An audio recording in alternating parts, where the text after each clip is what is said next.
10, 9, 8, 7, 6, 5, 4, 3. Good luck, studio. Oh, it's that time again. Paul Chandler's gonna start this whole thing he does. It's called the Shy Life Podcast. It's probably gonna start any minute now. Anyway, I think you'll enjoy it. Okay, sit back and relax. Oh, it's the Shy Life Podcast. All I wanted was a pie, and then I hatched out of an egg. Okay, bring the mic over. He's ready to record. It's the quiet ones you've got to watch, you know. Is it metaphorical? Is it deep? Is it deep? Boy, he's not all that shy, is right. Gee. Blimey, Governor. It's the Shy Life Podcast. Excellent. 506, 567, 567. Bonjour et bienvenue au podcast The Shy Life. Hello and welcome to yet another episode of the Shy Life Podcast with me, Paul the Shy Yeti. How you doing? I'm all right. So, what's this episode going to be about? Well, we've got two guests this time. Actually, this is the fourth year that we've done this. We've got Toppy Smelly and DJ Starsage from Matinee Minutiae here. How you doing, guys? Well, hello there, Paul, and thank you for having us along. I mean, it's been so long since I've stamped my passport. This is the next best thing, I will have you know. There you go. Hi, everybody. Yeah. We're going to run the theme music, but this episode we're going to be talking about the fourth season of Matinee Minutiae that's just concluded. And we're going to talk about the various films that they discussed. As a sort of preview to, if you haven't listened, it'll remind you of all the films that you can go back and the episodes that you can listen to. So let's run that theme music, and then when we come back, we'll get chatting. Run that theme music. Darling, it's the Shy Life Podcast. Yes, but it's a positive thing, Paul. The highlight, the Shy Life. You won't find a cast of characters like this everywhere. Hello, boy. I'll go anywhere for a potato. Delicious. Hello, campers. How are you? You quite like a big bang, don't you? Go Shy Yeti. Oh, I hope he hasn't found out my secret. I think he has. If you thought that was bad, just listen to this. Oh, I can't wait. I can't wait for it to begin. It's the Shy Life Podcast. I like that. Yeah, I'm strangely drawn to Yeti Angry Dog's ankles as well. But has the Shy Life Podcast slowed down? I don't think so. It's all gooey and meaty and yum. Has anyone seen my hot sausage? Hello. So, hi guys, we're back. So, season 4 of Matinee Minutiae. It's gone so quickly. I mean, gosh, it doesn't seem that long ago since we were talking about the end of season 3. But how's it been? Well, it has certainly been a trip down memory lane because, for those who may not have yet tuned in, which if you haven't, what have you been waiting for? This is kind of my tribute, my sharing of fun memories I've had with my sweet papa, because these are a lot of movies, at least from my part of the trip down that dark alley that we sometimes talk about, of the television shows and films that I caught with my dad. And of course, Toppy's got his own version of that. These are pics of his as well, because we share this show as well as that balcony in it. Mm-hmm. Yeah, we do this out of a theater, really old movie theater in Spud Flats, New York, which is just a short distance from our homes. And it's a drafty old place, and we have a concession stand gal, Gertie, who introduces the show every time. So it's nice. She's worn many hats, and these days she's getting around on a refurbished ice cream truck, which, let's face it, in our small town is as close to a public transportation as we're going to get. Well, we're going to talk about some of the films that we'll run through. All of them. You can always tell me which are your favourites, and see if we can. Listeners are going to see if I can get some hot tips for season 5 as well. But don't let them know. We'll see. We'll work them down. So, am I right in saying the first film you covered was MASH from 1972? It was. Toppy, this was your introduction to this season, and it was a film that they later made a TV series on about it. Yeah, and this was a very popular movie of its day, and Robert Altman directed, and it shows his unique style, and he was a director that allowed his his actors to improvise. So it's very different from. I can't remember if it's possibly the film that he did before this or after it. There's a film he did called Images, which is a film that I've been finding myself rewatching, but you couldn't think of a different film between the two. You know, the Images is a sort of supernatural type film, and MASH is really, much more real life. It just shows how diverse a director he was. Oh yeah. What did you think of that movie, DJ? Well, I found it very informative because, of course, there's a few years between Choppy and I. I like to think of him as my nerd brother, my big brother that I never had, and I grew up watching at least reruns of the television series, so I was quite intrigued to catch the film that they were inspired to make the TV series from. But of course, it features a lot of talent that I had seen in other things later on, of course, like Donald Sutherland, who, of course, always played the very intellectual type and the character that you weren't quite sure what their story was. Always intriguing characters as Donald Sutherland's types. And then, of course, Sally Kellerman, who played Hot Lips in the movie, I didn't get to see until a handful of years later, where she was a very well-informed English professor in a Rodney Dangerfield movie of all things. And,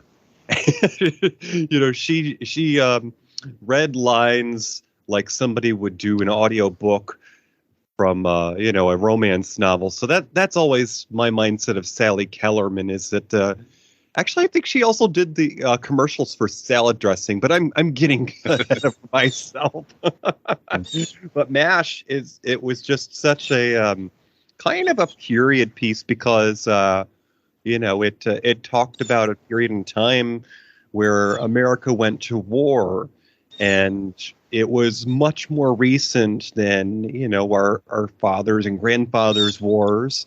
So we got opinions on political, avenues, I guess you'd say. And it was a lot more recent, so it might have been more controversial. Should we be really over there? Are we fighting someone else's war, kind of thing? And, it was very informative, and of course, the whole story behind the theme song is that they had words to it. Actually, I don't remember, Toppy, did the version that was in the film have the lyrics to it? Good question. I don't know. I don't remember if they used it. Possibly, maybe it was the closing music. They may have used the lyrics. Can't remember. Okay, but yeah. I was just the film, of course, got a much more dark tone than the TV series, because you can't keep people's attention for 7 whatever amount of seasons it is without having some lighthearted moments. But I thoroughly enjoyed it. Mm-hmm. And why did you pick this one as for the start topic? Was it just one that you thought was a good sort of jumping off point for the season? Yeah, I thought of the TV show, and I wanted to go to the source material from the movie, and that was really I wanted to share that with the audience. just the original movie that inspired the series. Tubby, that show she had in her backpack there, MASH, that was something that ran for quite a while there. It had a little over 10 seasons.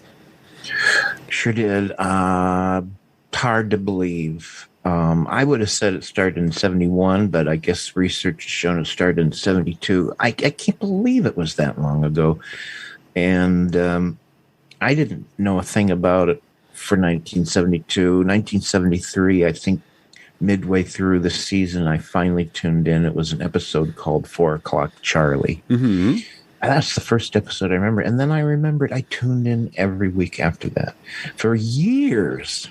I didn't catch it in its initial run, but it also aired on Monday nights. So, if you were anybody who was still in school, you might have had to get permission to stay up. But I got to see it in the reruns. And, let's just say that one of my sisters was okay with watching the scenes in the surgery room.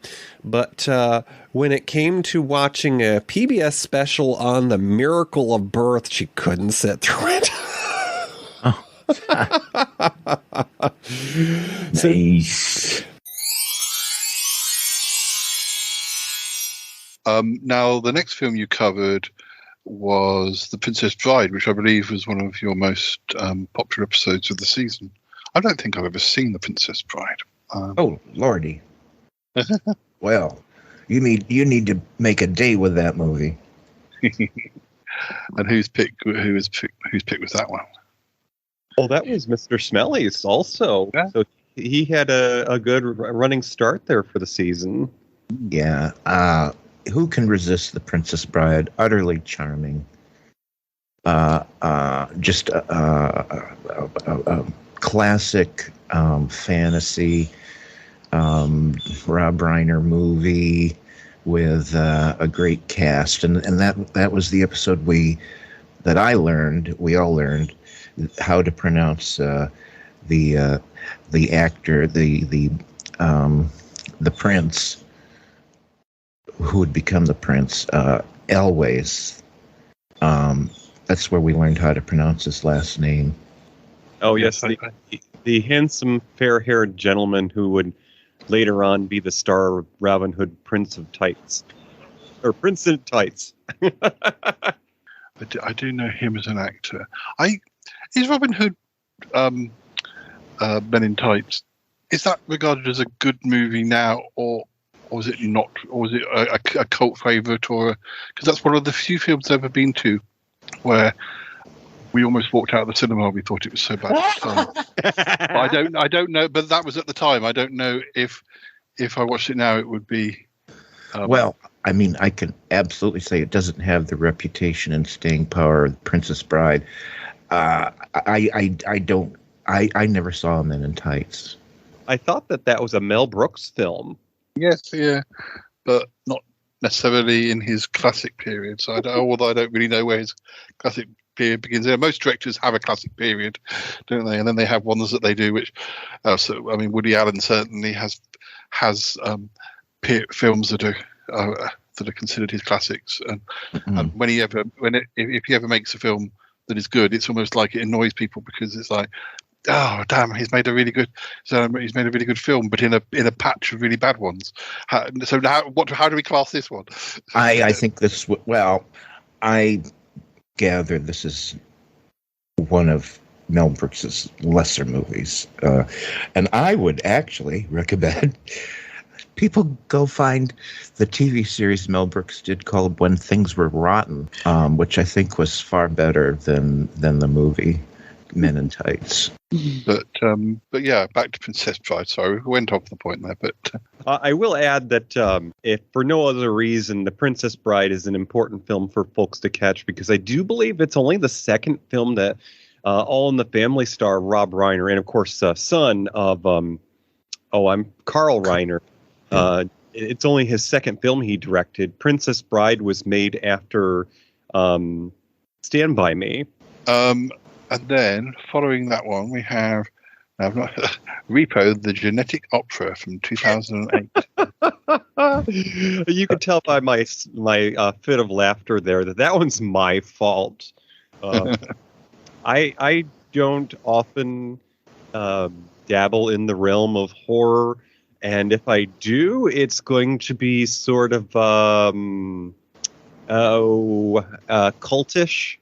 I'm trying to think of the word that I would use for it, but it's in the vein of things like Rocky Horror. So Repo, the genetic opera, is as close to horror as I get because, in true B-movie fashion, you get to see star Paris Hilton get killed on screen. Yeah. And also, Paul Sorvino has, one of his more interesting roles is actually in this movie.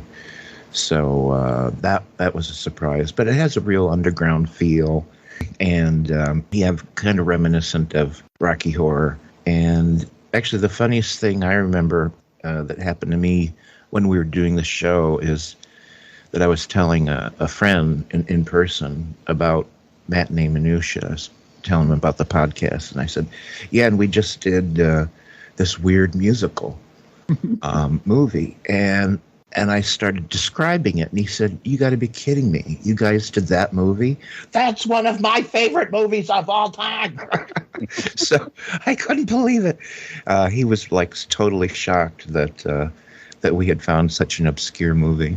Yes, and we had a returning guest on that, our fabulous friend Amanda Matinee, who's a Mid-Atlantic cosplayer and drag performer. And as she put it, this was torture porn. And I'll let Toppy explain what that means. Oh, well, I don't know what to say. No, it's the sensibilities are strange. Let's put it that way.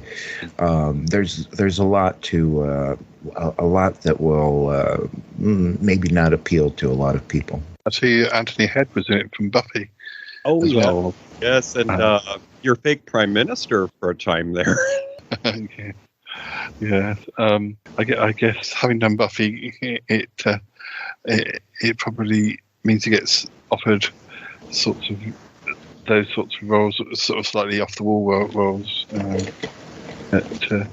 He was the face of cool librarianship during the late 90s and early 90s. Yeah, and also this movie reminded the hell out of me of Phantom of Paradise. Oh, yeah. I just thought there was a lot of similarity there. Yeah, which you did a season or so ago, didn't you? Yeah. So following that, we're into November 2021, and you did Ordinary People, which is a 1980 drama directed by Robert Redford and starring Mary Tyler Moore and Donald Sutherland. And I don't think I've seen that either. That brought Donald Sutherland back from our earlier discussion with MASH. They were about 8 years apart, but that was actually only maybe the third film that I had seen with Donald Sutherland as a main part of the cast rather than a supporting role. Donald Sutherland was sort of known for his choices that were risky and maybe very adult comedy, kind of underground feel. And MASH has an underground feel to it, and a lot Clute that he did with Jane Fonda. He just was known for making a lot of independent movies, and this was like his big mainstream breakthrough, I think, as far as his turn as the father in this movie. And he's like, he just plays like the quintessential dad of that era. And awkwardly, I don't think there's a single character of color in the entire movie. And it is really strange when you go back to those times when people weren't thinking about that at all, apparently. Not even Robert Redford. This was about as waspy, and maybe that was deliberate. I don't know, but it was really strange not seeing anybody that wasn't white and white. Very strange. But it's a classic movie. Timothy Hutton won an Oscar for his portrayal of the very troubled teen. Mary Tyler Moore as his aloof, seemingly uncaring, icy cold mother. She's brilliant in it. This was Robert Redford's first directorial debut, and great movie.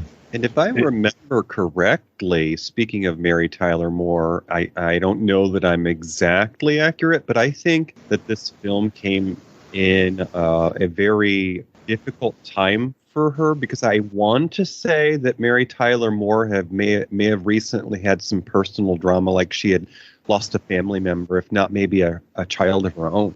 You know, that rings a bell, but I think that possibly is correct. It does seem to me that I've read or heard something like that. Because I also believe that this is a time frame where her TV series had maybe have gone off the air, and she didn't have many appearances in film during this period. I also believe that that's part of the personal tragedy that she was going through at the time. But bringing it back to Ordinary People, that story itself was about loss. Her character, the mother, had lost one of her children to drowning. Yeah, in a boating accident. It probably says a lot about me that although he was doing these sorts of serious films, I guess the two that I'm going to mention are serious films as well. But the two Donald Sutherland films I think are from the 70s are Don't Look Now, which is a spooky film set in Venice, and I love Venice, so that's probably part of that, because he's the husband in that. And then also Invasion of the Body Snatchers from... Ooh, I love that one. A year or two before Ordinary People. So he was doing quite diverse work, really. Yeah. But then you can find that with some actors that is when they stick to one genre, you kind of, say somebody's Doctor Who and you like them as Doctor Who, and then they go off and they just do, I don't know, Marvel movies, and you don't really like Marvel movies. So for 10 years you think, is he still acting? And someone goes, yeah, he's so-and-so in this Marvel movies. And you're like, oh, I have no idea. Whereas, some people do a mixture of work, and some people know them for comedy, some people know them but they're doing a bit of everything, so they still seem to be about. But I do find that some actors, they go off into a niche and you think they vanish just because you don't watch the sort of films they're in anymore. But it kind of inspires further discussion of sometimes Toppy and I run into that conversation of, this was part of old Hollywood, it was filmed in maybe the 60s or what have you. So you get the understanding that this was the studio system. They just churned out the films back then because they were a contract player. And now, you get people like you were just saying who you maybe have lost sight of because they're doing different things. And if there's somebody who takes a more direct interest in their own career, they will just do, as they call them, projects that interest them. They're not just going to star in this film or that film because it's sure to be a box office success. Mm-hmm. Yeah, I mean, it's weird how, depending on what sort of films you like, you can have a totally different view of an actor or actress because one person watches one type of project that they do and another person watches another type. In this typical town, in this comfortable home, 3 ordinary people are about to live an extraordinary story. But starting all over again, the lying, the covering up, the disappearing for hours, I will not stand for it. I can't stand it. I really can't. What kind of psychiatrists are you? They all believe in dreams. I do believe in dreams. Only sometimes I want to know what's happening when you're awake. I don't don't want to see any doctors or counselors. This is my family. And if we have problems, then we will solve those problems in the privacy of our own home. I knew something was wrong even before he tried to kill himself. I think it is a very private matter. You never came to the hospital. How do you know about the hospital? Your mother did come to the hospital, Conrad, and you know that. I just don't know how to deal with it anymore. Why are you hassling me, huh? Why are you trying to make me mad? Are you mad? No! He provokes people. I would never have let him put electricity in my head. You blame me for the whole thing. Can't you see anything except in terms of how it affects you? I miss it sometimes. The hospital. But that was a hospital. This is the real world. Did it hurt? Never really talked about it. How long are you going to punish yourself? When are you going to quit? I loved him. What in hell has happened? That she hates me. Can't you see that? Mothers don't hate their sons. I mean, there's someone besides your mother you got to forgive. You better make sure that your kids are good and safe. And then you come to me and tell me how to be happy. Do you love me? Do you really love me? Just do one wrong thing. And what was the one wrong thing you did? Donald Sutherland, Mary Tyler Moore, Judd Hirsch, Timothy Hutton, in an extraordinary story of ordinary people. Well, the next film you did was also from 1980, and is described as a drama, but I don't know how the two films compare. But this is Touched by Love, which I don't think I heard of this one either. It's quite good because you're giving me a list of films to catch up with that I haven't seen. But, this is a film that I swear, because of it came out during my youth, or youth as we sometimes say on our show. But I swore that this was a television movie because I first caught it on TV. But of course, it was a premium movie channel, so it wasn't really a TV movie. But I am actually wanting to look up part of it because some of the people who are in the cast have had a body of work, including, this is one of few films that Miss Michael Learned had done. She was in The Waltons as the mother in the TV series, of course. But this has a up-and-coming young actress, Diane Lane, who would later be in films like Say Anything with John Cusack.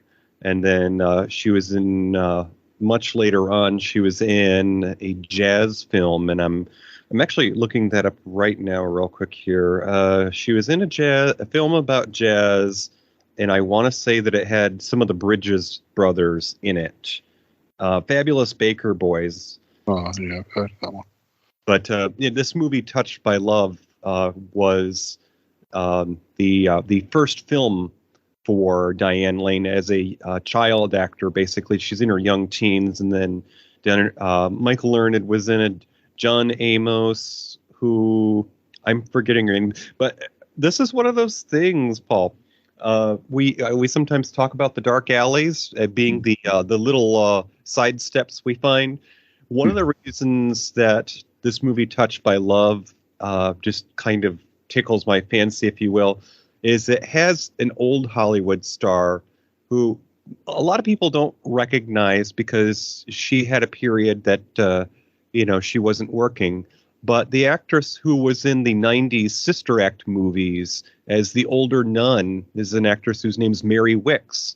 And she actually got one of her biggest starring roles in White Christmas. She worked at the front desk at the hotel when Bing Crosby checked in. So Mary Wicks is one of the ladies who works in the group home in this Touched by Love story. And it was an important film for me to discuss as some of our picks are because, as I mentioned on our show, I had a sister who survived cancer in her early teens. And this was a film that came out during that time. And I tracked down a copy of this and I gave it to her for a birthday present recently because she survived cancer. And of course, she's a mother of two now. But it always brings her back to that period where she struggled and she had to survive, much like the characters in this, because it's a young girl who I believe, if I'm not right, correct me, she may have had something like cerebral palsy. I believe so, yeah. And it's the love of the music of Elvis. Right. It's a little gem of a movie. It has all the hallmarks, literally, of a Hallmark TV movie, and it feels, for all the world, like a TV movie. But that doesn't mean it's not worth seeing. It's just a quiet, thoughtful movie about a little girl who's not responding to what little care they can give her, because it's a group home and there's many children, and they can't devote themselves to just one person. But this one particular new employee who comes aboard this care center fixates on this one girl who it seems nobody's reaching, and that girl becomes sort of like her mission to improve her life. And eventually she comes to understand that the girl responds to Elvis Presley, and like nothing else, and it helps her come out of her shell. And really quite heartwarming and good movie. And you had a guest on that episode? Matt was in on that one. Matt Burlingame does Chubb's Gone Wild. Following that one, you covered a film called Dutch from 1991 as a John Hughes film. I don't think I know that one either. You're making it Well, I was leery of this one because John Hughes, okay, he's had a couple solid hits, but he's also had movies that, Porky's. I just can't. I just can't. And I was worried that this movie was going to be along those lines, but it was much more, and it's got a good heart, this movie, and I ended up really enjoying it. Yeah, it has Ed O'Neill, which, of course, anybody who hasn't seen Parenthood, or maybe it's not Parenthood, it's Modern Family, sorry, would recognize him from Married with Children. And this, of course, is a very different role for him because... Okay, I just want to say that was another reason why I went into this, because I can't stand Married with Children. Cannot stand it. Ugh. I used to. I think when I used to watch late night TV, I'd be videoing, I don't know, Night Gallery or something, and it would on the videotape it would come after the title sequence. It just looked totally unappealing, so I never actually watched an episode of it. But I just,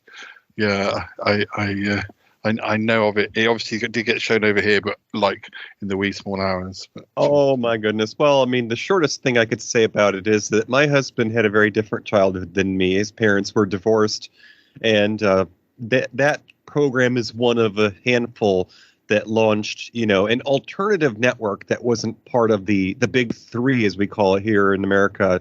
And so, it had to be loud and vulgar to get attention. But anyways, Ed O'Neill in Dutch, he's, the boyfriend of the main character's mother, and he's trying to win over his girlfriend's kid. He knows that he doesn't really stand a chance, and the family is somewhat comfortable, conservative, and they've got nice things. And so he's got a big hill to climb because he's what they call working class. He earned his money, whereas the girlfriend's kid had everything handed to him on a silver platter. So that's the story of Dutch. He has to impress the kid that's his girlfriend's son, and he has to do it by coming down to his level. It's just terrific because the trailer for it shows him showing up to the boarding school of this privileged kid, and after a tussle, of course, that you see in the film, the kid is hog-tied and being carried to the car on a hockey stick. And Ed O'Neill says to the kid, "What do you like to do for fun?" And the kid makes some fusses, and he says, "Oh, you like to wiggle and grunt. Oh, me too." But it's a road trip film, and it was perfect for the holidays because that's part of the story is that they are going home for, I think, Thanksgiving in this one, which is, sort of a rare story. I know that Thanksgiving is an American holiday, so there are far more Christmas films, but this is a story where they're going home for Thanksgiving. Yeah, I do like a road trip movie. They're one of my favorite genres. On my first viewings of this film, I tend to agree with your perception there that I was concerned about it, but now I realize that possibly the Dutch character is somebody who might not have any kids of his own. So he didn't know that some of the things that he was doing, like he brought back a deck of racy playing cards to share with the young guy, was inappropriate. Because again, maybe he didn't have kids, but he's trying his best. Yeah. He's well-intentioned, but he's kind of a big goofball. Mm-hmm. And he does inappropriate things. Coincidentally, Doyle mentions that fireworks are illegal in his home state, which they, up until more recent years, the majority of fireworks have been illegal in New York. And just a quick side note, I once tried to play it cool when I was a new uncle, and my brother was lighting up fireworks. Oh, no, yeah. And, anyways, my brother, he hung with the wrong crowd, and he smoked when he was a teenager. So I tried to play it cool. And, of course, I can light a simple fireworks off with a lighter. No, of course not. I burned my thumb trying to do it. Oh, God, DJ. Holy cow. It's a good thing you didn't lose a finger, poke your eye out. Good heaven. So.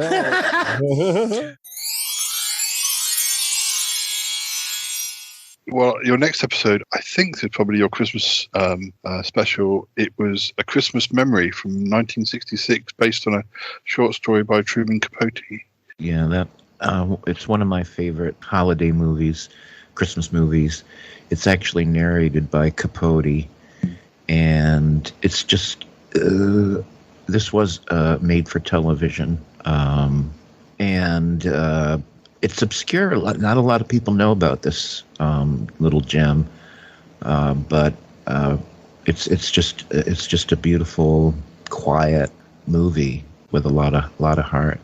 Geraldine Page stars in her hand-chewing best in this movie. I always joke about her because one of her little actor things that she does is she chews her fingers in a lot of her movies. And I just start envisioning her like as soon as she's got her whole hand in her mouth and she's doing lines. Trip to Bountiful, she does that finger thing a lot, and she won an Oscar for that role. And she's just as good in this movie, just as charming. They've got a kid actor who's charming and kind of a natural, and it's based on a really short story by Capote. It really kind of a semi-autobiographical short story did about a Christmas that he remembered. So very charming. And since this was a television movie, I hadn't experienced it before. I think Toppy had mentioned to me that he sort of has a tradition that he likes to watch this during the holidays. And when I saw this film, it put a lot of things into perspective because there are elements of it that, are still very much in tune and appealing today. I mean, this story is set in a time frame which isn't it just on the heels of the Depression, Toppy? Yeah. So if not in the Depression, but yeah, because they're trying to make ends meet on very little, and I'm of a generation where that was my grandfather's upbringing. He grew up during the Depression, and many Americans will have that background in their families of being sat down at the dinner table and told, you eat everything on your plate because there are starving people in this world and we are more fortunate, sort of thing. But that is part of A Christmas Memory, is that these two people who I think are supposed to be distant cousins, they share a household and they try to make ends meet through difficult times. Yeah, and the Geraldine Page's character is, she's a few sandwiches short of a picnic, to put it that way. And she's a little eccentric and has led a very, very simple life. In fact, she's never traveled. Never in her whole life did she ever travel outside of her little town. And yeah. Considering the year it was made, I have to ask, is it made in color or black and white? Color. And it sorely needs a restoration, because most of the prints, well, I've never seen a good print of it. Never. It's all the colors are washed out. It needs a restoration badly. But one of the reasons why it's sort of a rare gem is because in that day and age, it was sort of a movie of the week as I was reading about it. It wasn't a feature presentation of its own that was promoted. It was part of a sort of weekly movie of the week. Because if you look it up, you don't find it under the specific title of A Christmas Memory. It's considered an episode of a series of weekly movies. So that's part of why it's a rare gem. And we did mention, although we didn't really compare it, in more recent years, there was a remake starring Patty Duke, where they sort of built upon the characters to make it different. They explored the two main characters possibly being cousins and her being a little simple-minded. Yeah, she's quite simple-minded, the character of Geraldine Page. Like her main, she has this idea that she's going to make fruitcakes and send it to the President of the United States. And she's convinced that he'll get it. And she pictures him eating it. And, it's just a lovely little movie. I see that the first film you discussed in January 2022 is called Madhouse. Now, the only Madhouse I know is a horror film from the 70s with Vincent Price, I think, and this is described as a screwball comedy, so presumably not a remake of that.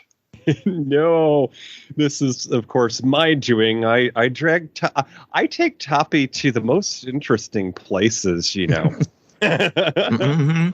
But Madhouse is a film that stars those who are into the situation comedies of weeknights on a network television. You would recognize her.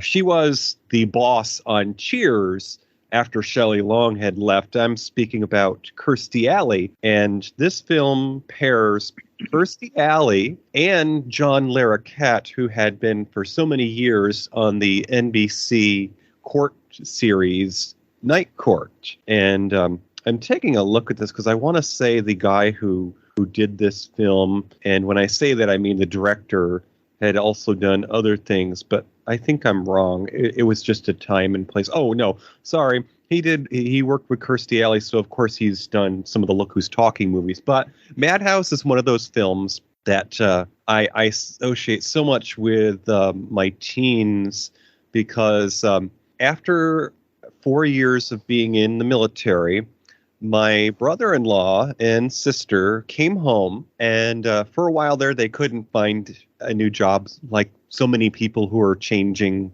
chapters in their lives and reacquainting with civilian life. They lived in my parents' basement, and I was 11 when I became an uncle. So I wasn't quite yet ready to get rid of my toys, and I remember my nephews inviting themselves into my room and, just taking things that didn't belong to them. But Madhouse is kind of that. It's about house guests that outstay their welcome, and it just goes to the farthest reaches of your imagination, because there's just some wonderful hysterical moments. Firstly, I should explain, of course, Madhouse is about a young couple who gets their first house, and suddenly, through a calamity of events, their family members all get invited or invite themselves into their house and end up staying there much more long-term than short-term. And everyone's got a reason for being there. The pregnant lady tripped on the front doorstep. Oh, God, she's got to stay at our house for the rest of her pregnancy now. Then we accidentally caught the neighbor's house on fire while we were making love. So if we don't want him to sue us, we got to let him live with us now. And just my favorite moment in this movie, Paul, is when they decide to turn the tables on their uninvited guests, and Kirstie Alley's character goes into the room that her gold-digging sister is staying in. And she announces that she's coming in, and her sister says, "I'm not decent." She breaks down the door, Kirstie Alley does, and she has ripped open her blouse just to show herself in her bra, and her sister says, "I'm not decent." And then she says, of course, after she's kicked open the door and ripped open her blouse, "Tell me something I don't know." And she just goes to town because her sister's gold digger, likes her nice things. And then she takes spray paint and she says to her sister, "I want your gold digging lily liver, beep, out of my house." And she just spray paints all of her sister's fine furs and clothes. Now you describe it. Didn't you do a watch party for this episode? I think we did, didn't we? I think so, because I could not just describe it as I did. I had to share it. Yeah, I think that's one of the watch parties I caught because it's all coming back to me. It's a true screwball comedy, in the best sense. And if you like Kirstie Alley, you're going to like this movie. She's great in it. 1990. I see. So, following on from that, you did. Now, I'm not sure if this is the whole series or just a particular episode, but you did Columbo with Peter Falk, of course. How did you look at that one? Well, it's just one of those classic TV series that was a little unusual in that it wasn't a weekly series. I think maybe there were 3 of them a year. But it did span decades, and the character became just a classic, iconic portrayal by Peter Falk of a rumpled detective who slowly figures out impossible crimes, murders, and it's unusual in that the first 15 minutes of every movie-length episode, we see exactly how the crime is committed, and it's not a mystery to us. It's a mystery to Columbo. Because we know who did it, we watch him as he gets closer and closer to the truth, and that's one of the things that made it unusual.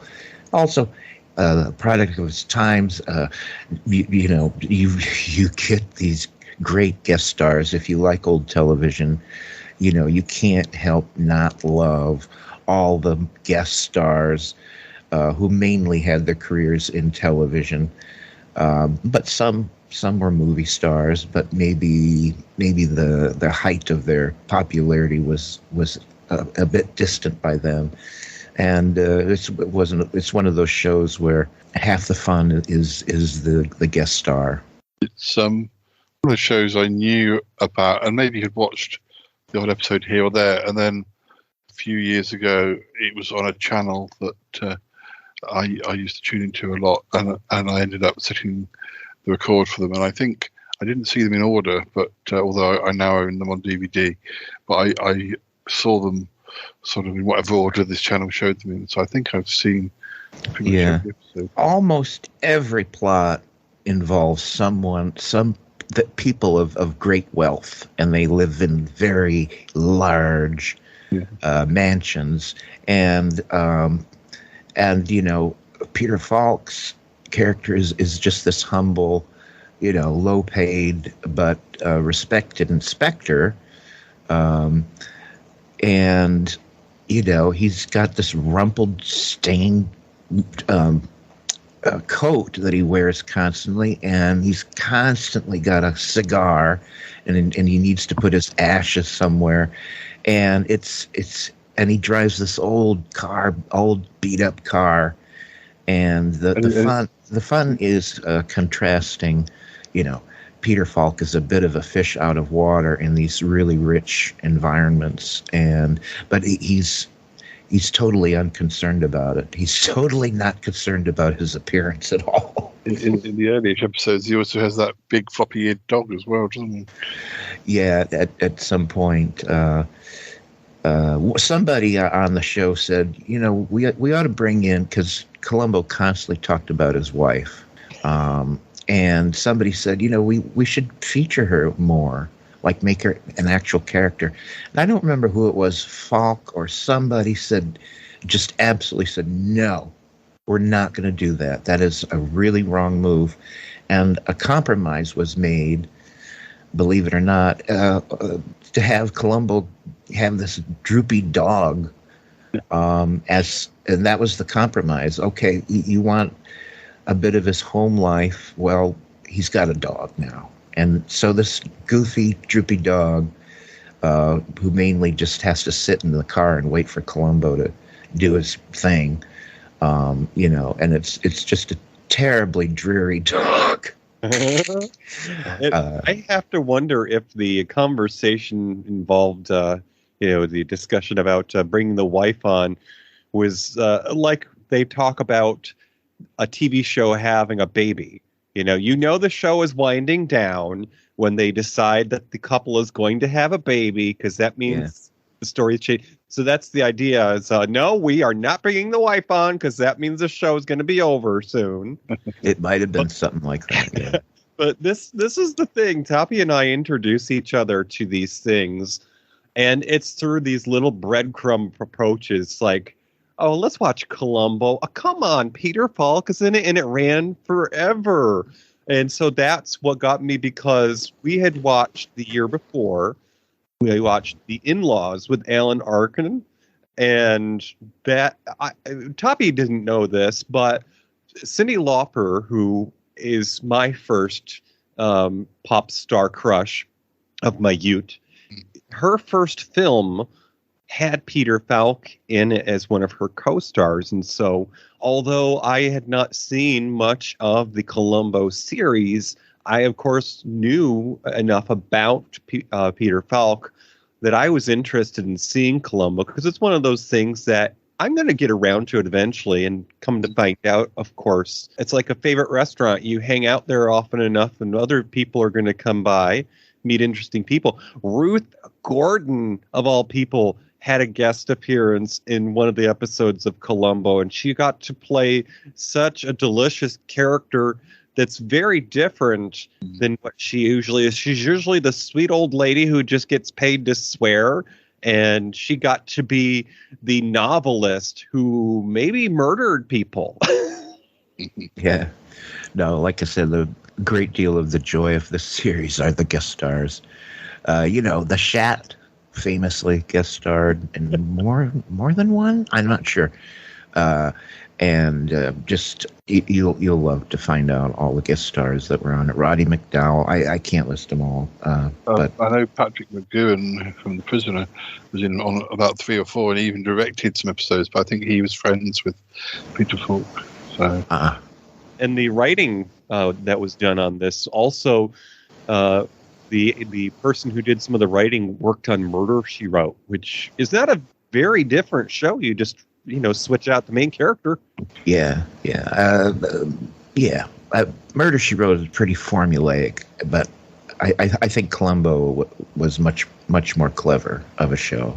I do remember 1 or 2 episodes where they do play with the format, and you think because you're expecting to see the killer who's the guest star, and then 1 or 2 of them, you think that's what you've seen, but that turns out not to be quite the truth. But things didn't always happen like you think they have.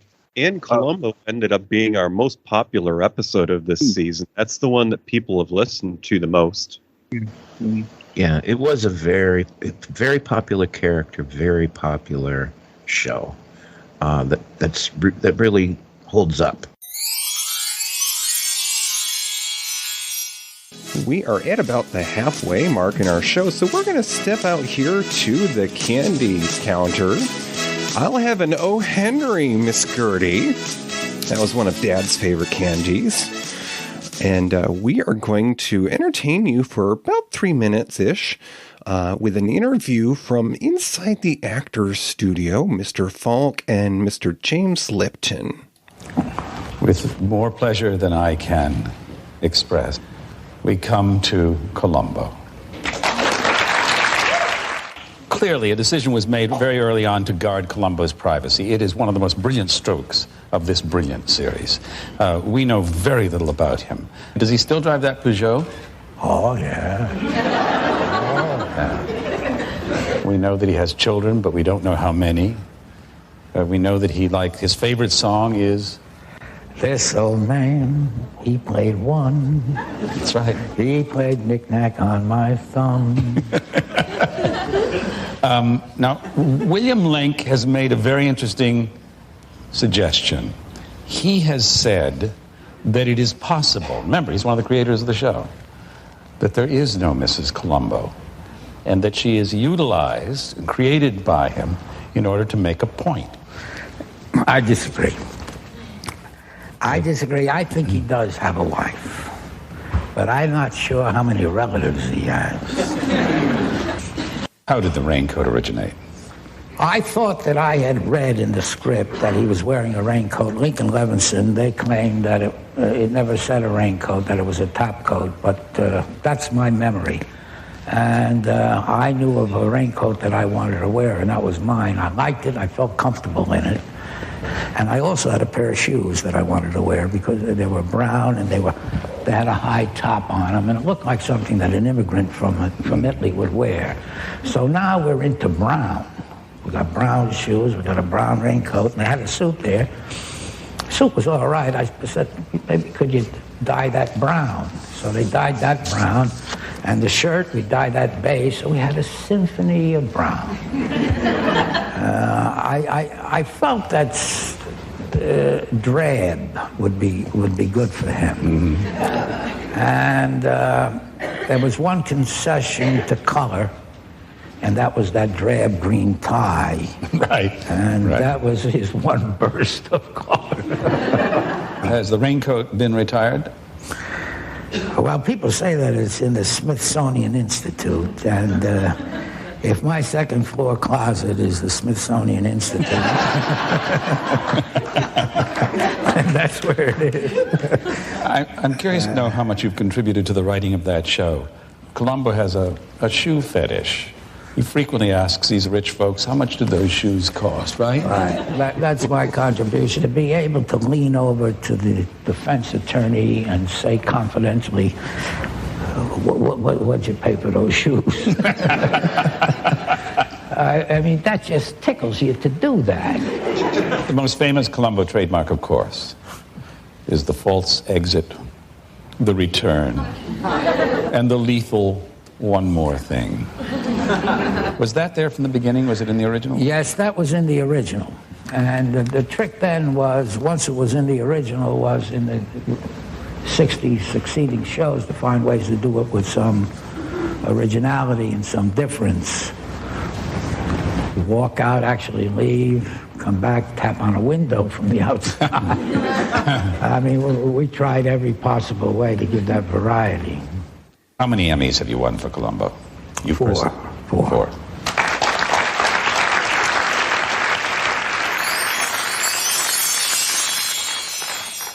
Now, the next show you covered was a show that I think did get shown in the UK, but my memory of it was that it got shown at sort of a time when people weren't really watching because it was like 6 o'clock or something. So I'm sure it had a following, but I don't think it ever got a primetime slot. And that is Kate and Ally from 1984. Well, that's when it started, I guess. I want to say that this is something that Toppy was possibly aware of, but maybe it wasn't what we like to call in his wheelhouse, because he was more in tune with like the police dramas, right, Toppy? Am I accurate in saying that? Well, accurate in that I tended to not see a lot of the what we think of as sitcoms, half-hour comedy shows, because I was probably watching an hour-long drama of some sort or other. And there's very few sitcoms I ever kind of got into, but they tended to be shows like All in the Family and MASH. And then, you've got the flip side of that in that god-awful Three's Company, in my opinion, that's, and so I certainly knew of the show, but I was never attracted to watching it. So I did, and found out that it would fall under the category of well-written shows like MASH and All in the Family. So this is a sitcom that, well, at least in my mind, had some thoughtfulness behind it, whereas I don't think there's an ounce of thoughtfulness in Three's Company and their ilk. But this series did. They tackled some issues there, and they did it well. And the two characters, the two moms, their relationship is important, and their kids are important, and so good show. This show was a vehicle that helped the two actresses in the leading roles kind of rise to stardom, in that Jane Curtin, who plays the blonde Allie character, and she's the New England housewife who really did not aspire to anything greater in life than to be a doctor's wife. And she finds herself divorced and having to raise her kids in Manhattan, basically, or although it might have been one of the boroughs, I'm not quite sure. But, in an apartment that these days nobody could afford because it was trendy. But, she ends up calling up her best friend, Allie, who had a very different home life than her. She was sort of a hippie type that never aspired to the country club greatness. But Jane Curtin had been married to a man who, in the early days of the 80s, had been in charge of Saturday Night Live. And she had, of course, been part of the celebrated, most popular era of the Saturday Night Live cast. She had worked with Chevy Chase and I'm forgetting his James Belushi and Jim Belushi. Jim Belushi, yeah. And she was offered her own show, and a lot of the interviews from that time frame talk about the fact that she almost passed on this show because it was originally going to be titled My Two Moms or My Two Mommies, which would have been quite controversial for an 80s TV series in an era when, both America and Britain had conservative leadership. And she somehow got talked into it when they changed the name to Kate and Allie, because Susan St. James, who had been on Macmillan and Wife, agreed to be her co-star. And, this came out in a period which was part of my youth, when shows like The Cosby Show, that we don't talk about anymore because of people who were involved in it. But Kate and Allie showed that, families are not what we were raised to believe. They are not about a mother and a father and, Betty Joe and Bobby Sue going to the dance and whatever. No, it's two people who had a turn of events in their lives because their relationships fell apart, and suddenly two best friends are relying upon each other to raise their kids and to help them make decisions. So it was a very interesting, different, and I guess groundbreaking show for its time, because as we mentioned in our discussion, there actually was an episode where Kate and Allie, who had been living in their apartment for maybe a couple of years or so, were being threatened to have their rent raised by their landlady, who turns out was a lesbian. And she found out that Kate and Allie were not lovers, so they were going to raise the rent. But if they had been a couple, their rent would have stayed the same. So talk about a double standard. And those were the kind of things that Kate and Allie explored. It only got, well, actually, it did get about 5 or 6 seasons. It's one of those shows that they say it kind of had too many trips to the well. And in later seasons, the main character remarried, and the best friend was now the third wheel. But it was a very good show for the run it had. Well, following that, you covered a sci-fi comedy called Heartbeeps from 1981. Another one I've never heard of. Well, this one I think was DJ's pick, but I think it stands out mostly because of the actor who's in it. Was such a mysterious figure in the world of entertainment, and that's Andy Kaufman. And okay, is this his only movie? I think it may have been, because I think so. We lost him early. I think he had cancer. Yeah. Yeah, he ended. God only knows what he would have gone on to do had he stayed alive, because he was a performance. God, it's so hard to describe. He delighted in real life creating opportunities for a performance where people didn't really necessarily know he was performing. Can you describe it any better, DJ? Andy Kaufman, the mystery of Andy Kaufman? He tried to call himself, he would correct people when they tried to talk about him as an actor, and he would say, no, I'm a song and dance man. But I think probably the closest thing we have to his type of person is Sacha Baron Cohen, who famously played the character of Borat. Yes, okay. So that's the type of person that Andy Kaufman was that he was sort of he was a performance artist, kind of a shock type of thing. A little bit. Shock was in there. Well, okay. He once sold out, I don't know, some concert hall or wherever it was he was performing, and people expected a certain something, and instead he read a book. And as you can imagine, people kind of didn't want to sit still for that, but he just kept reading, and they kept thinking, well, he's going to move on to something else eventually. But he kept reading. And that was his idea of an interesting performance. A lot of it was left up to chance, and he was waiting. Part of the performance was waiting to see what the audience was going to do. Those are the kinds of weird things that interested him. I may be wrong, but I think in the UK, he may almost be best known for being referenced in the famous, again, I'm not even sure if it's a famous song in America, but the song Man in the Moon by R.E.M. And isn't that a documentary? Well, wasn't there a film about Andy Kaufman? Yeah, Jim Carrey portrayed him. And it if you see that, it does give you an idea of really what an unusual person in real life Andy Kaufman was.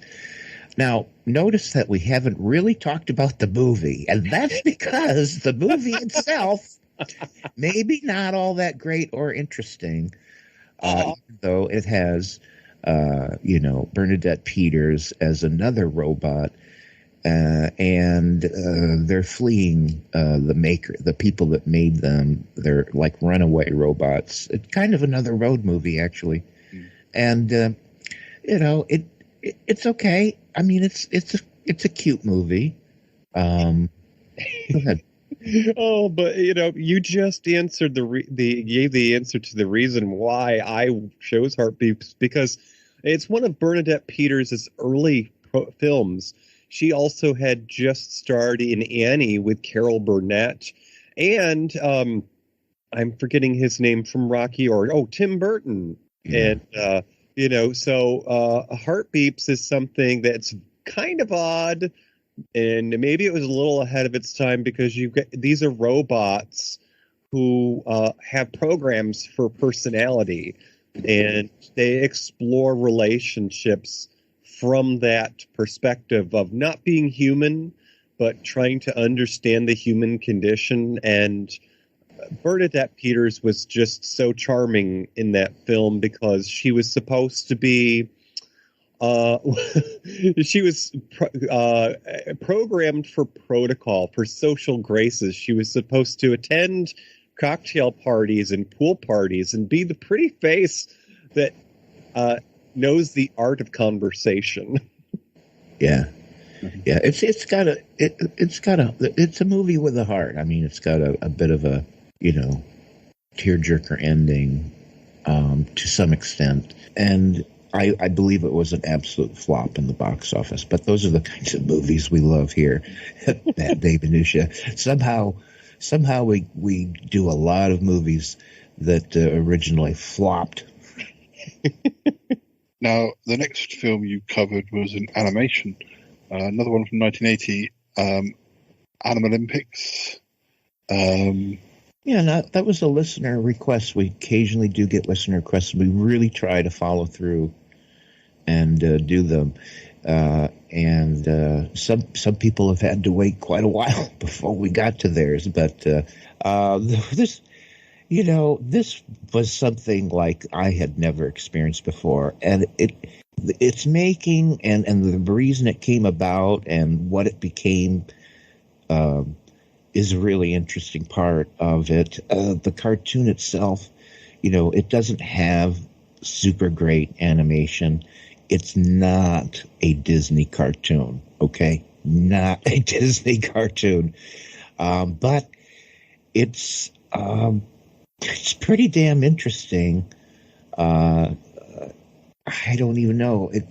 It just it was put together to sort of coincide with the Olympics, and it's literally like what if these animals were participants in the Olympics, and they all live in an animal world where everybody's an animal that talks. And what did you think of it?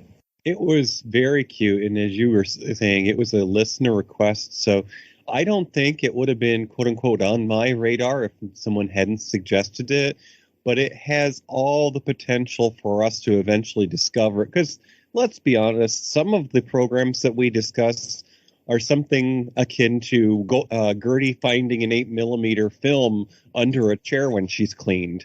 But this has voice talent of actors who you don't normally associate with just doing voice work. Because nowadays, people who work in, voice industry aren't necessarily people that ever appear in front of the camera.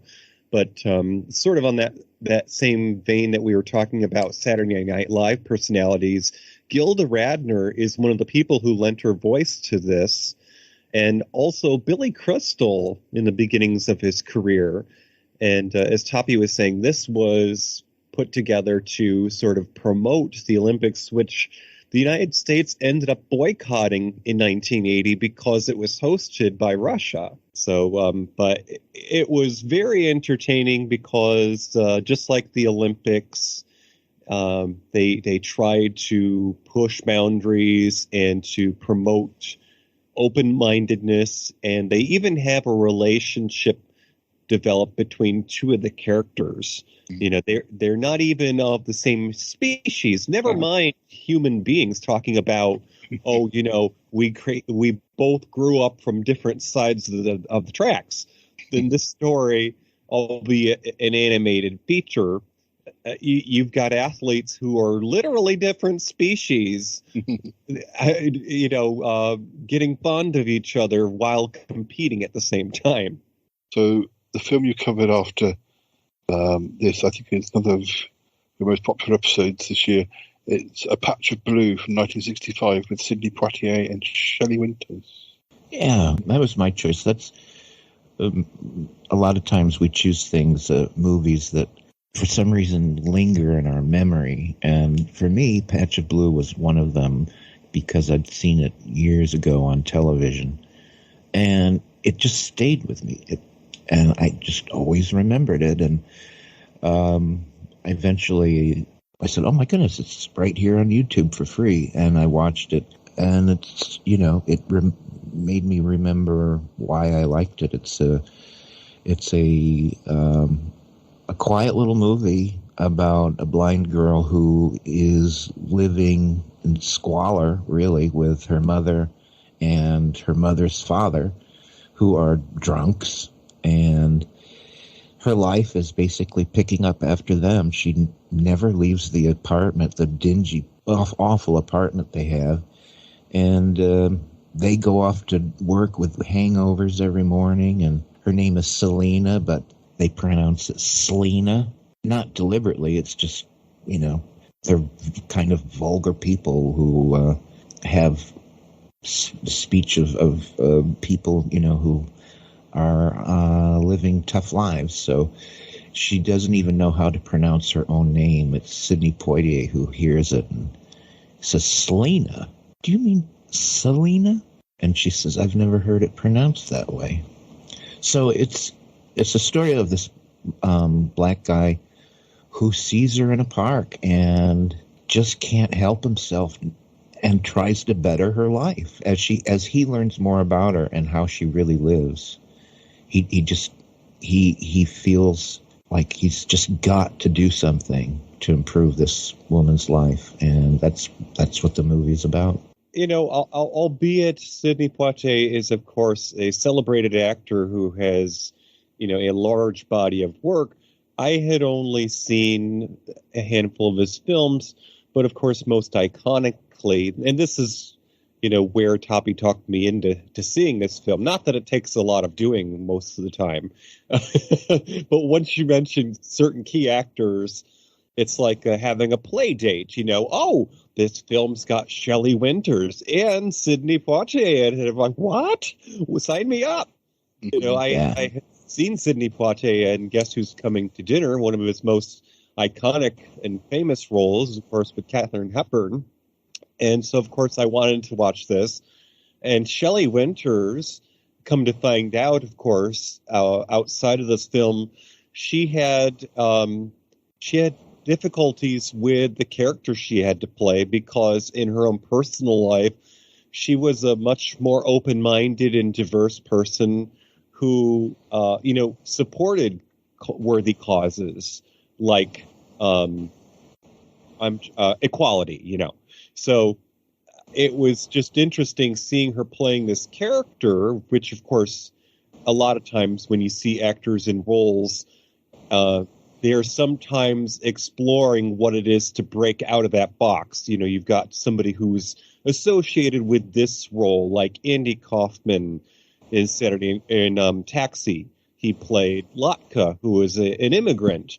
And he tries to play other things, but everyone's like, no, we want you to do Latka. And he's like, I just wanted to read you this book of literature I bought. That's part of what Toppy was saying.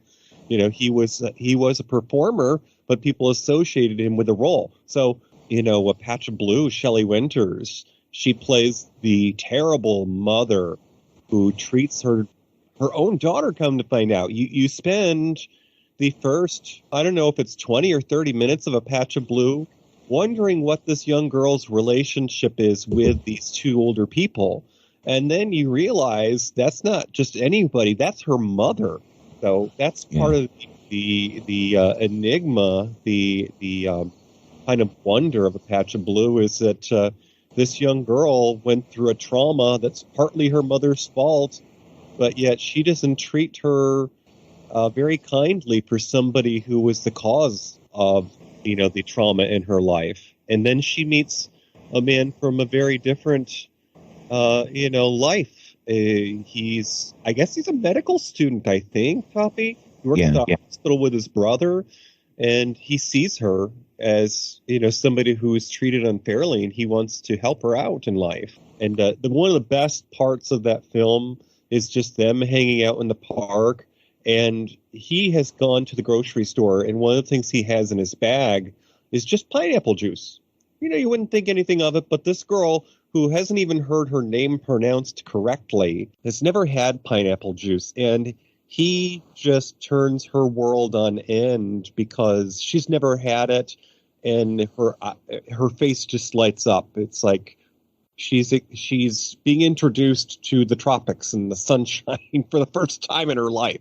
Yeah, and of course he goes on to introduce her to all kinds of things. Number one, he teaches her how to navigate and leave the apartment on her own, and it teaches her how she can walk down the street and cross the street and count her steps. And he introduces her to Braille, things that she had absolutely no idea about at all.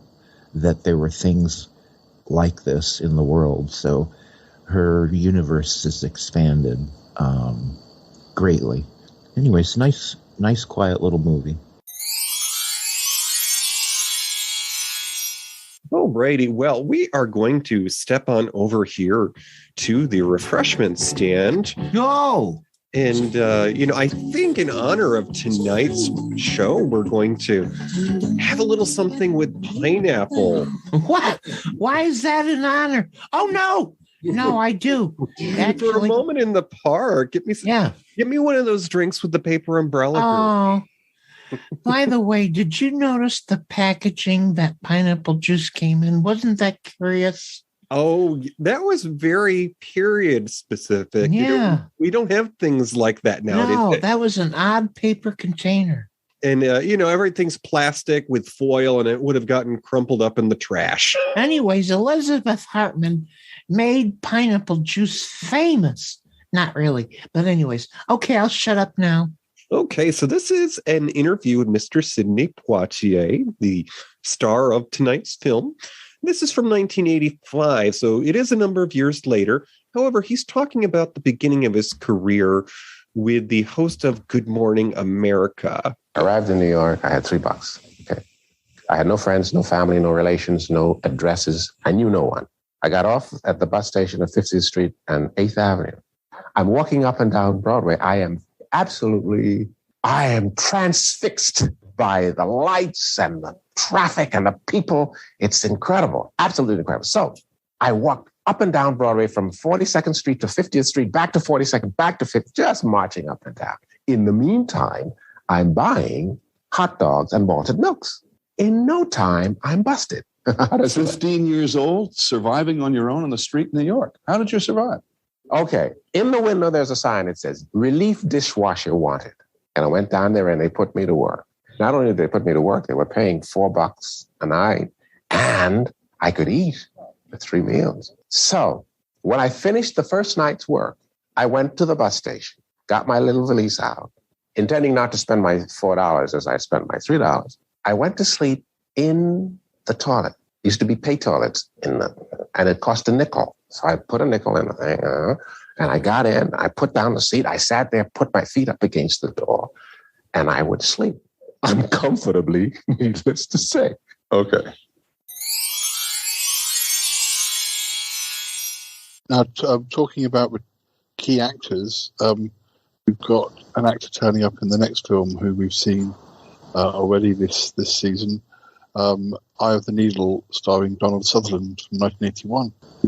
Yeah, another one of my choices, I think, and just love those good thrillers. It was just a good thriller, and it rolls all the way through to have a really suspenseful climax, and it was based on a famous novel that sold well, and by a popular author of the day, and just a good thriller. Now, I'm afraid we're coming towards the end of the show, so we may have to speed up on the last few films, but let's group them. The next two are Little Voice from 1998 and Soap from 1977. Both comedies, but very different. The Little Voice was an important film for me to discuss because it came out during a period where I had just left home. And the character who's played by, of course, the celebrated British actress Jane Horrocks, who was, of course, the kind of airheaded assistant in Absolutely Fabulous. And it had also, I want to say Brenda Blythen as the mother. But anyways, it's a young girl whose father had a great love of music, and he passed before his time. She's soft-spoken, and much like myself, where my happiest moments in life are remembering the TV shows and movies that I enjoyed with my father, Little Voice is about a young girl who is socially awkward, and her mother is very outgoing and boisterous, and nobody gets a word in, and her evenings are spent enjoying the music of the artists that were her father's favorites. And she actually ends up having a talent for song, and is discovered by a character played by Michael Caine, But Little Voice is kind of a shrinking violet film about coming out of your shell and discovering that you have something that's special. Yeah. Most memorable for me because it was an unusually told story. It's an odd movie, and the choices they make are interesting. Like, I'd call this movie like one of a kind. It's never what you think it really is, and just totally unique. That's the way I remember it. Which were your dad's favourites? There were 3 there. Oh, good. You know what? Well, oh no. What? No, well, I was just thinking we could have included them in the, the act. But we're not doing it now. I bet your dad would have liked that, eh? A tribute to his life's loves. One love is songs, sung by his only other love, his daughter. Oh, that would have really been something, eh? Yeah, shame. Because the man in his music, they don't get much respect, do they? You know what I mean? I'll do it. And Soap, that's a TV series, isn't it? But that's a lot more slapstick style of comedy. Yeah. This is another one that I just never logged any time with. And again, I was surprised that it was a very smartly written show, and definitely had characteristics of a soap opera in a traditional way, but it was in the format of a sitcom. But the stories lingered on just like a soap opera would, and it would carry over episode to episode. And again, a show that I just never experienced and wound up enjoying tipping my toe in. And I think that was your choice, DJ. Yes, actually, this was a listener request, and what intrigued me about it, of course, is that one of the stars of Soap was Billy Crystal. This is one of the vehicles that launched his career into notoriety, and it also had Katherine Helmond, who, by my time, had been the kind older mother in the sitcom Who's the Boss, which, of course, had Tony Danza and Judith Light in it. And, it launched many people's careers. But you put Katherine Helmond in a TV show where she's a star, and Billy Crystal, and, of course, I'm going to want to watch it. And it was a listener request. Yeah.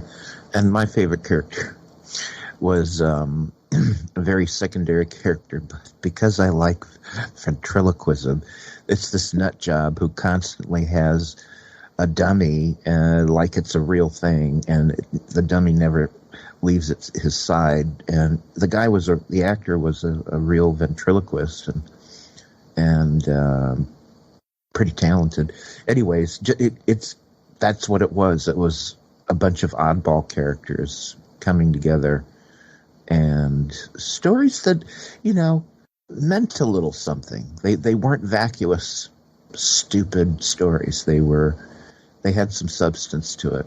Now the sort of penultimate batch, very different films, no doubt. We have Key Largo from 1948. We have Making Love from 1982, and The Broken Hearts Club from 2000. What can you tell me about? Of all of those, I've heard of Key Largo, but again, haven't seen it. Well, it's one of the great pairings of Lauren Bacall and Humphrey Bogart. It's an old black and white movie classic, and it's just another one of those movies where you saw it and you never forgot it. So I wanted to reintroduce that, and hopefully people maybe went and saw this movie that's been around for years, and it's so great. Edward G. Robinson is in it, and I mean, for me, it doesn't get better than a movie like Key Largo. And in the center, it all takes place in the Keys, Key Largo, and there's this threat of a hurricane approaching. A hotel owner who's old and in a wheelchair, and his daughter, and Humphrey Bogart comes into their life and, saves them basically from a group of mobsters who have taken up residence and sort of taken control of the hotel. So, it's you don't get any more classic Hollywood than that. I just say Lauren Bacall is a favorite actress of mine from old Hollywood.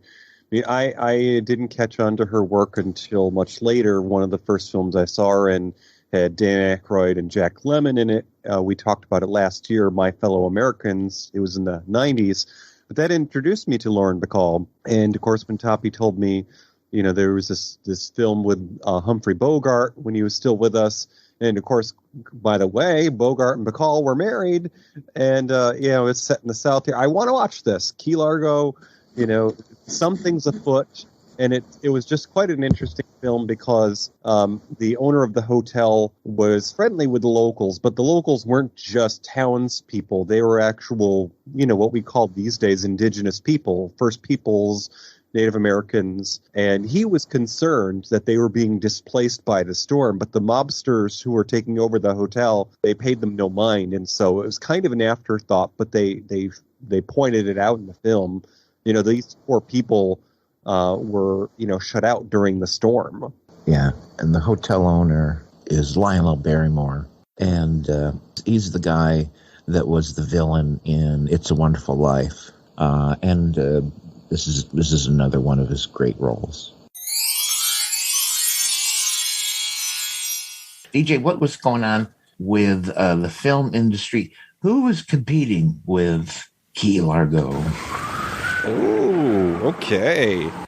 So, in theaters back in 1948, this was long enough ago that we didn't really keep track of the box office the same way we do nowadays. But in the world of film, in 1948, at the Academy Awards, Best Film went to a feature directed by tonight's director, Mr. John Huston. But 1948 was a big year for John Huston. It was The Treasure of the Sierra Madre. And the synopsis of that is, if you haven't seen it, two down-on-their-luck Americans searching for work in the 20s in Mexico convince an old prospector to help him mine for gold in the Sierra Madre Mountains. And, of course, yes, it's a John Huston movie. And by the way, John Huston is also an actor. He portrayed many characters in many of his movies, and then he portrayed characters in other people's movies. And John Huston was the old prospector in Treasure. And in 48 at the Academy Awards, Best Actress. Now, here's a Star Trek connection for you. Jane Wyman. Now, when I first heard that name, it was because of Back to the Future. And of course, they were talking about Ronald Reagan being the president. And in 1955, the impression was, if Ronald Reagan's president, who's the first lady? Jane Wyman? Because she co-starred with him in a lot of films then. But Jane Wyman, and later Spock's mommy on Star Trek, playing Amanda Grayson. And by God, she went all the way up to the movies, didn't she? Yes, she did. Star Trek 4 was, I think, her last appearance as Spock's mom. Yes. Jane Wyman won Best Actress in a film called Johnny Belinda. And the story of that is a kind doctor volunteers to tutor a deaf-mute woman, but scandals start to swirl when this pupil is raped and falls pregnant. So that might be an interesting film just for the challenge of the role. Also, she won an Oscar for that, by the way. Yes, she did. And also in 48, for Best Actor that year, it went to Mr. Lawrence. I think it was Sir later on. Sir Laurence Olivier in his portrayal of Hamlet in a UK film that was based upon the Shakespeare play of the same name. And what about Making Love in the Broken Hearts Club? What can you tell me about those two? Well, we should mention that each year we try to do something in recognition of Gay Pride, and June is often celebrated as Pride Month in many of America's bigger cities. So these two films were introduced to us partly by listeners. I know that a previous collaborator, a guest on a past episode of Matinee Minutiae, he's a host of a jazz station in Denver, and I apologize if I'm forgetting his name right now. Steve, I think, is his name. Yeah. Mentioned Making Love as one of those films that he saw in the theater. And to read about it, people actually were so shocked by it that they walked out. Because 1982, this film had Jacqueline. Was it Jacqueline Smith, Toppy? No, Kate Jackson. Kate Jackson, yeah. Kate Jackson, also from Charlie's Angels. Kate Jackson was in this film, and it was about a man who discovered that he was interested in men. He's a happily married guy. He's actually a doctor. He and his wife have bought a house, and suddenly life turns on end when he discovers he enjoys the company of men. This film came out in 82, and that was, the height, the scare of the AIDS epidemic when we had very conservative leadership in both of our countries, and people. It wasn't the height, but it was the beginning. The beginning, okay. Yeah. But then it was pretty much a death sentence if you were diagnosed and you were positive, because it wasn't until about a decade later that we started having the life-saving medicines that we did that allowed people to live with the condition.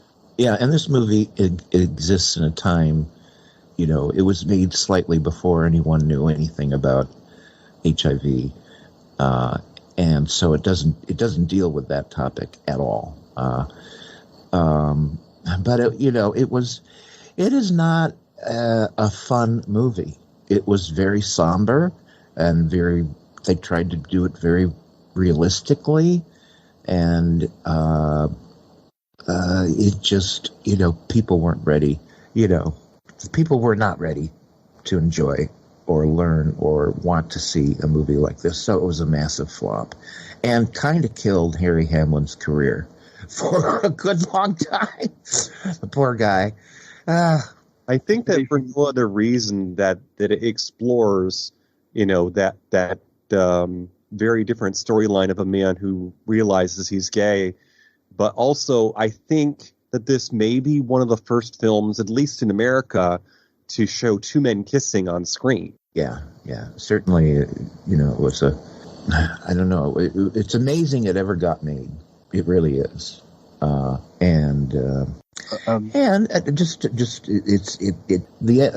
got a happy ending for the guy, who eventually divorces his wife and finds a man, and they live apparently happily ever after. Yes, and he finds out that his wife remarried and had a kid that they named after their favorite author in college, because they met in school, basically. And the Broken Hearts Club? Right, well, that one was a favorite. Actually, it was another listener request of our often guest, Jamenda Martini, who co-hosted with us in that episode. And Broken Hearts Club is a circle of friends in Los Angeles. And I'm forgetting his name now, but the actor who played the father on Frasier starred in this. He was the proprietor of a neighborhood restaurant where many of the young gay men got their jobs. He was kind of well, I'm not sure what the masculine version, but like a den mother type of character. And each of them were exploring what it was like, the reality of what it is to be a gay man in, let's see, that's 2000. So a post-AIDS society. They're able to to, we have life-saving medicines now. It's not a death sentence, but you've got that toxic reality brewing of short attention spans and who's going to call me back. And we can't get legally married.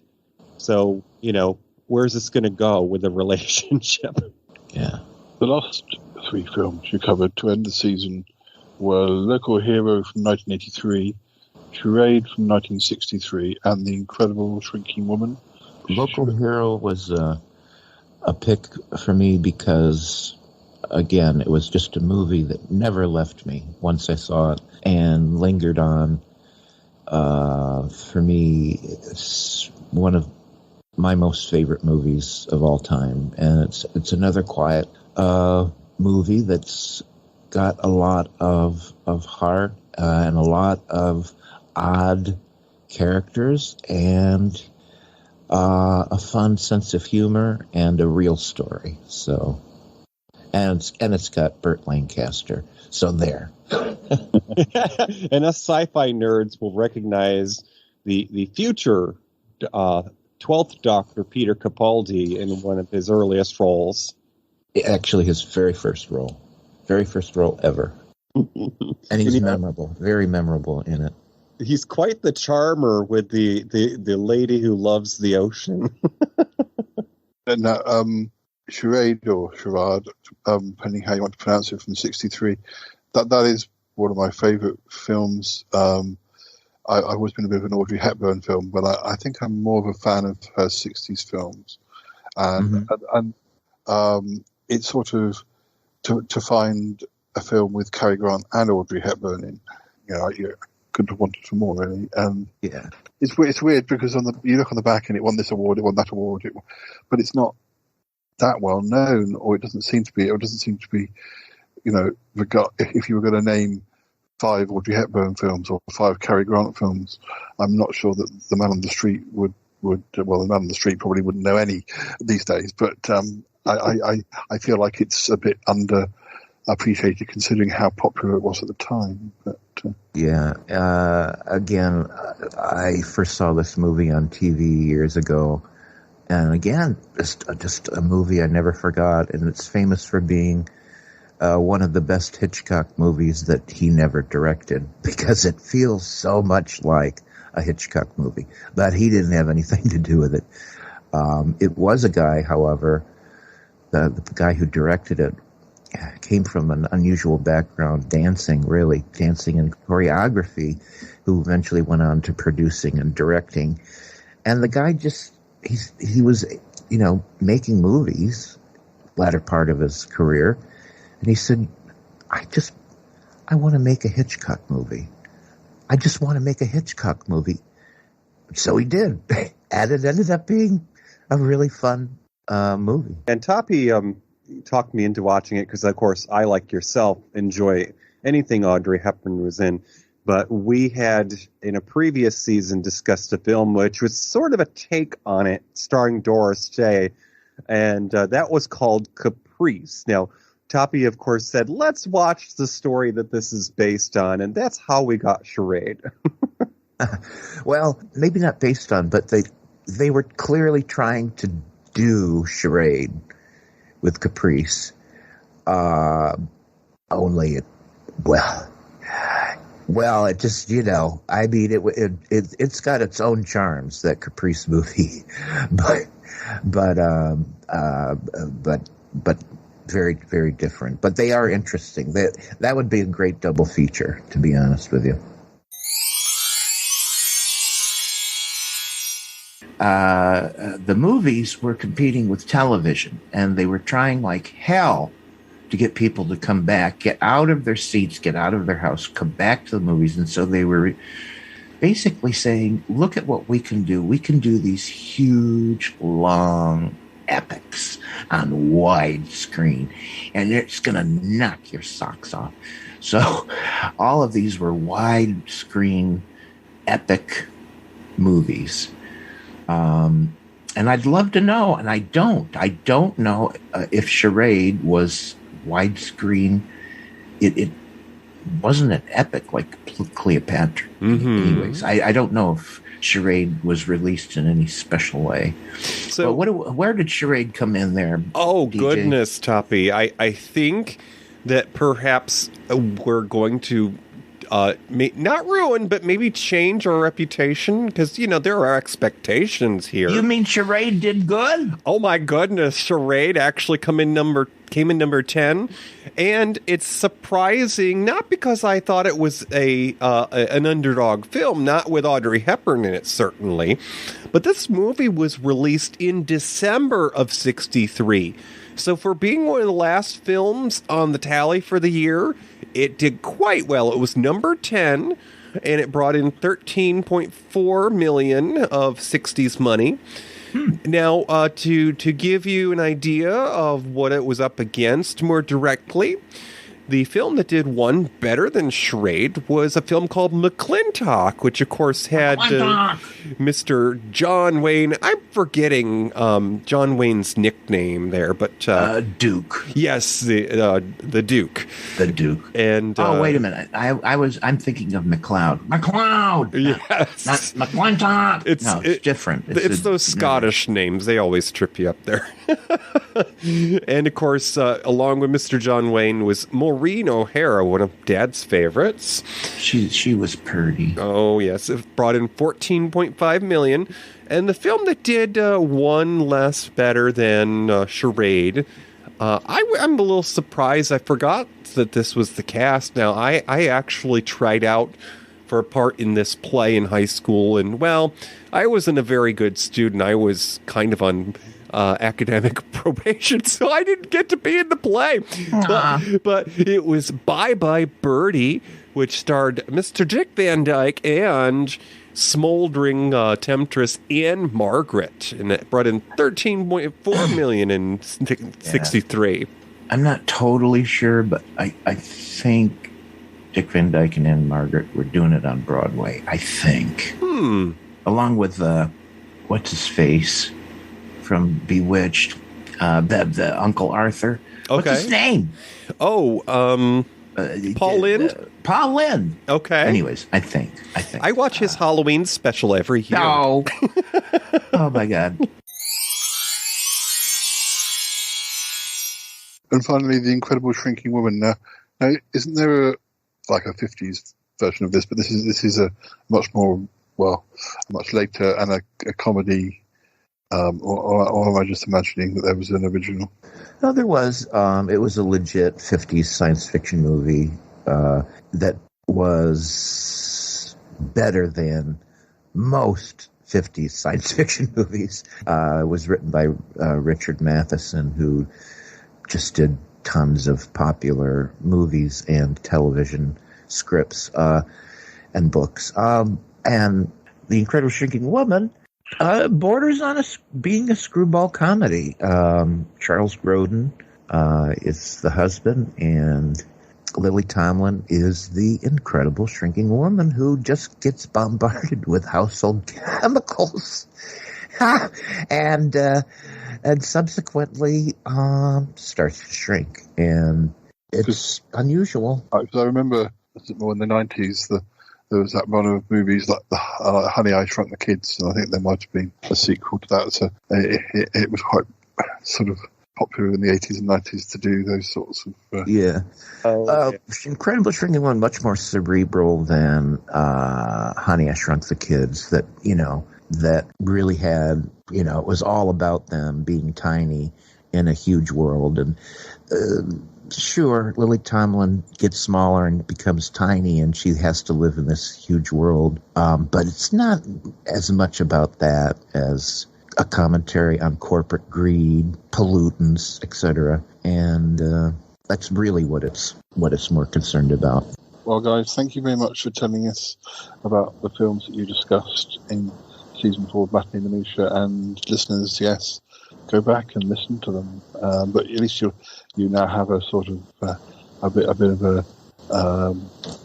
bit more information, perhaps, on some of the films. Mm-hmm. Thanks for having us again, Paul. Oh, my pleasure. Such a fun visit, Paul. And as I said, leave me a space, because I eventually want to get to that side of the pond I'm tired of hanging out with some of the people I do, and well, I'll just have to find the funds to make it possible. Yeah, and well, we'll see you both back on the show to discuss season 5, but I'm sure we'll see you both before then too. So thanks again, and thanks listeners for listening, and we'll say goodbye for now. And keep watching those movies. Okay, bye for now. Thank you all for coming by and keeping us company while we do it live. It's much more fun with you when you're here. Okay, so if you would be so kind, sir, tell us if you could say goodnight in the ways of the old days of radio. Good night, Gracie.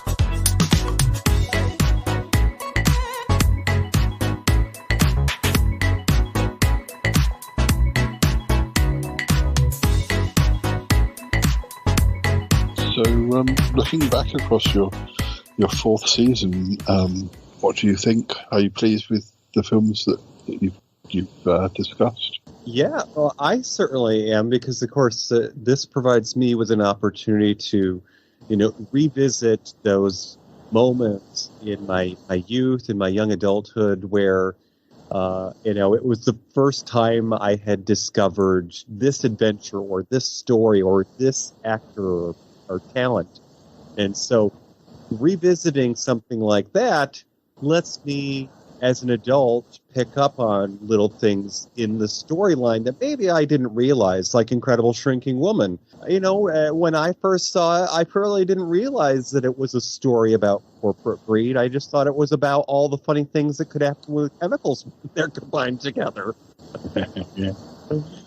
But, it certainly is a fun adventure, our show, because it provides Toppy and I both with an opportunity to pinpoint on periods of our growings up and our adulthoods that maybe the other one was doing something else during. So, hey, look, there's Elvis. Right. Yeah, that ends up being, the best part for both of us, I think, is that we end up seeing things we normally wouldn't have chosen. And therefore we're exposed to things we haven't necessarily seen or even been aware of. And I think this year's batch, we really got a mix in there of very different movies that span a great number of years. And they gave us lots of talking points. So I think it was a good year for us. And many of the films that we discuss are so hard to come by. They're not on streaming. And so to visit Chateau Starsage, what I like to call my humble abode here with hubby, you would think that the Library of Congress would be borrowing films from us because we have such a collection. But, if someone does decide to give Matinee Minutiae a listen, perhaps for the first time, it pays to stick around, because we sometimes, as you've mentioned, have watch parties. And at times, that's the only opportunity you have to watch a film, is if one of us has gotten a copy and decides to share it. Yeah. And did you tell people how they can learn about the watch parties and when they happen? Because we've got you've set us up with a Facebook page. We sure have. If you go into Facebook and you just search Matinee Minutiae, sometimes I tell you good luck in spelling it, but I'll spell it for you right now. Matinee. Minutiae is Minutiae.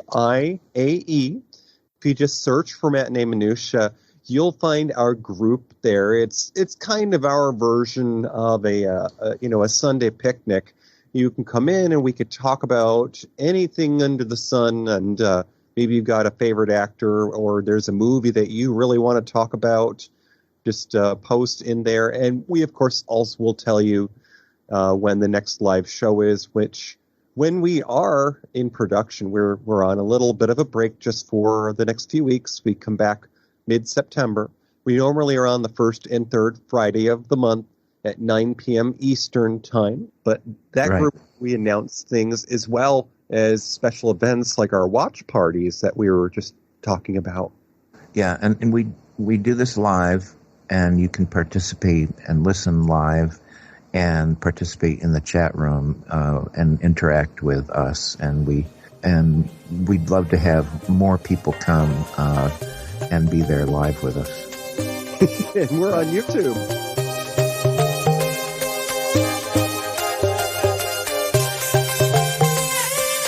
I gotta go now. Bye. I want to go with you. Gotta go.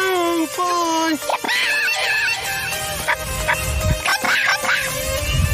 Goodbye, goodbye, goodbye, goodbye, goodbye, goodbye. It's been good, but yeah, definitely time to come home now. This show is part of the Pride 48 network. Find more shows over at pride48.com. Oh dear, what's going on now? Oh, it's the Shy Life podcast. Let's go. I have a voice. I have a voice. You have a voice. You have a voice. We have a voice.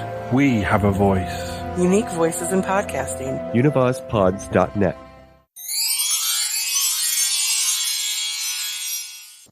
And any little tips, anything you can give away about season 5, or have you not planned that far yet, or is it top secret? Well, we've had our finger in a pie or two here and there. I think it's safe to say you'll probably see more 80s and 90s from my side of the balcony, and I'm thinking of some tributes to some important people, both those that were involved in my own personal life, but also people who we might have lost in the past year before their time. And Toppy, anything that you're thinking, or any ideas? Well, I've got a bunch, of movies, sort of a mental list of, we got to do that someday. Oh, we got to do that someday. And, I tend to think and break them out as we go along. And a lot of it has to do with, we just did that movie, so it might be good now to do this one. So a lot of it depends on, for me anyways, the choices sometimes depend on, what have we done, and what would be a good movie to follow up or balance out, or what's different than what we just did. So that's kind of how I make my choices. It's sort of like I've hijacked the plane, and Toppy is my co-pilot. Every once in a while has to lean over, tap me on the shoulder, and say, we've gone to the trouble of hijacking this plane. We should eventually land in Cuba. Paul, that was a whopper. Whee. Oh my God, is this show over with yet? I'm flabbergasted. Flabbergasted. This is just the weirdest thing I've ever heard. Oh, kitty, kitty, gilly. Purr, kitty, kitty, kitty. Oh, I love Dee 567, 560, 560, 560, 560,